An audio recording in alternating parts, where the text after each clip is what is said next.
Hi friends, நம்ம இன்றைக்கி hair band எப்படி பண்ணுறதுன்னு பார்க்கலாம். இது பண்ணுறது ரொம்ப ஈஸியான வேலை தான். ஆனால் உங்களுக்கு ரொம்ப கண்டிப்பாக பிடிக்கும்னு நினைக்கிறேன். இந்த மாதிரி நீங்களும் செஞ்சு பாருங்கள். இதுக்கு நீங்கள் என்ன கிளாத் வேணால் எடுத்துக்கலாம். உங்களோட பேண்ட்டு பிட்டாக இருக்கட்டும், இல்லைனா சுடிதார் ஷாலு, பூனம் கிளாத்து எது வேணால் எடுத்துக்கலாம். நான் இன்றைக்கி சில்க் கிளாத் எடுத்துருக்கிறேன். நம்ம கோட்டுக்குள்ளெல்லாம் யூஸ் பண்ணுவாங்கல்ல ஷர்ட்டு, அந்த ஷர்ட்டுக்கு போடுவாங்கள்ல ஒரு சில்கியான கிளாத்து, அந்த கிளாத். இதில் ஃப்ராக்லாம் கூட குழந்தைங்களுக்கு நிறைய வரும். அந்த மாதிரி கிளாத் தான். இது பார்க்குறதுக்கு ரொம்ப லுக்காக இருக்கும். பார்ட்டி வியர் ட்ரெஸ்லாம் போட்டிங்க அப்படின்னா இந்த மாதிரி ஹேர் பேண்ட் யூஸ் பண்ணிங்கன்னா ரொம்ப அழகாக இருக்கும். இன்னுமே உங்களை ரொம்ப ப்ரிட்டியாக காமிக்கும். ஸோ 15 இன்ச்சு நீளத்தில் 15 இன்ச்சு, அகலத்தில் ஒரு 4 இன்ச்சு இந்த சைஸ் கிடச்சாலே போதும். நீங்கள் சூப்பராக ஒரு பேண்டு ரெடி பண்ணிடலாம். இது தலைக்கு மட்டும் இல்லை, கையிலையுமே போட்டுக்கலாம். ரொம்ப அழகாக இருக்கும்.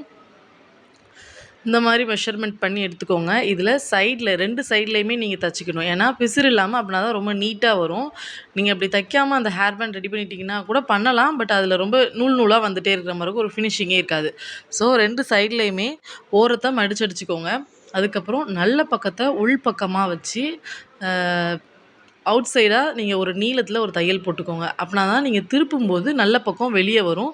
அதாவது ஷைனிங்காக இருக்கும். நீங்கள் துணியை பார்த்தாலே தெரியும். வெளியில் ஷைனிங்காகவும் உள்ளே கொஞ்சம் ஒரு டல் கலர்லையும் இருக்கும். ஸோ அந்த டல் கலரை வெளிப்பக்கமாக வச்சு இப்படி ஒரு நீளத்தில் தையல் போட்டுக்கோங்க. அதுக்கப்புறம் இதை திருப்புறதுக்கு ஏதாவது ஒரு நீடிலோ இல்லைன்னா ஹூக்கு கூட எடுத்துக்கலாம். நான் இன்றைக்கி இந்த மினி சிசர் எடுத்துருக்கிறேன். இதை வச்சு அப்படி திருப்பிடுறேன். இது நம்ம ப்ளவுஸ் ரோப்லாம் திருப்புவோம்ல, சேம் மெத்தட் தான் இதுக்கும். இது பெரிய கிளாத் தான், ஈஸியாகவே உங்களுக்கு வந்துடும். அதுமாரி நீளமுமே நான் இன்றைக்கி கம்மியாக தான் எடுத்துருக்கேன். இதை விட பெரிய பேண்டு கூட நீங்கள் ரெடி பண்ணிக்கலாம். உங்களோட இன்ச்சஸை கூட்டினீங்க அப்படின்னாலே பெரிய பேண்டாக கிடச்சிரும். இது ஒரு மினி சைஸ் பேண்டு தான். ஆனால் பார்க்குறதுக்கும் நீங்கள் யூஸ் பண்ணுறதுக்கும் ரொம்ப கம்ஃபர்டபுளாகவே இருக்கும். இது இந்த எலாஸ்டிக்கை யூஸ் பண்ணியிருக்கேன். எலாஸ்டிக் வந்து கடைகள்லேயே இத்தனை மீட்டர் கணக்கில் கேட்டாலே கொடுப்பாங்க. அந்த மாதிரி எலாஸ்டிக் தான். நான் ஒரு ஊக்கில் நீங்கள் மாட்டிக்கோங்க. இல்லைன்னா இந்த மாதிரி ஹேர் கிளிப்பில் கூட மாட்டிக்கலாம். மாட்டிட்டு அதை ஃபுல்லாக உள்ளே விட்டு வெளியே எடுத்துருங்க. நம்ம 15 இன்ச்சு கிளாத் வச்சுருக்கோம் அப்படின்னா எலாஸ்டிக்கோட சைஸ் ஒரு 3 இன்ச்லேருந்து 5 இன்ச் வரை தான் எடுத்துக்கலாம். அப்படின்னா தான் உங்களுக்கு வந்து நிறைய சுருக்கோட பார்க்குறதுக்கு நல்லாயிருக்கும். நீங்கள் முடியில் போடும்போதும் அதோட அளவு வந்து கரெக்டாக இருக்கும். இதை நீங்கள் மிஷினில் கூட தைச்சிக்கலாம். நான் இன்றைக்கி கையால் தைக்கிறேன். அதே கலரில் நூல் போட்டிருந்ததுனால ஸோ கையால் தைக்கலாம் அப்படின்னு கையால் தைச்சிட்ருக்கேன். கையால் 2 எலாஸ்டிக்கையும் ஜாயின் பண்ணிட்டீங்க அப்படின்னா 2 ஓரத்தையும் தைச்சி விட்ருக்கீங்கல்ல, அதை ஒன்றுக்குள்ளே ஒன்று வச்சு அப்படி க்ளோஸ் பண்ணுற மாதிரி பண்ணிக்கோங்க.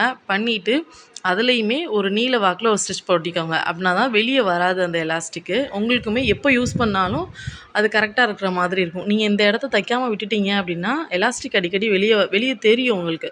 ஸோ இந்த இடத்தையும் நீட்டாக தைச்சிட்டு பிசிறு இல்லாமல் எல்லா நூலையுமே கட் பண்ணி விட்டுக்கலாம். இது பார்க்குறதுக்கு ரொம்ப அழகாக இருக்கும்.